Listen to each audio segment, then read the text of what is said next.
So last week I posted a video about the hardest kind of tattoo for a beginner. I said that the hardest kind of tattoo for fine line artists and single needle artists was going to be a symmetrical design like a 444 or capital letters that everyone recognizes. And there was a comment on there that said, no, a circle is the hardest kind of tattoo. So in our world, our work is very, very thin. So if you miss that line, the reason it makes it so challenging is because not only does everyone know what it looks like, you also have to double the art. Like if you miss one of your lines, you have to make the whole design thicker.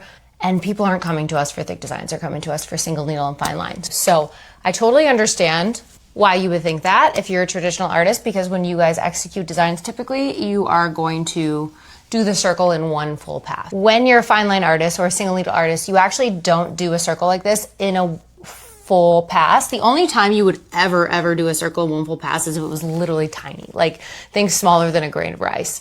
Otherwise, we would actually break this up into segments. And so therefore, instead of having one big challenging line, you break it up into parts, and therefore you would sit somewhere here and pull this part, and then you would sit somewhere here. You could pull that part, and then you could sit somewhere here and you'd pull that part. If you're good at sweeping into the skin and you don't feel like it's uncomfortable for you to slowly begin the line to make sure you're in the right spot, try this out. I think it will help. And we are going to attack each segment in one piece, sweeping into the skin when we begin the next segment. So we're not just starting the line again. And so therefore there's no harsh meeting points, which is probably what's happening. If you're lifting and pressing back down in the wrong area, you're going to have obvious areas where the two lines didn't meet properly. It will make your circles be perfect.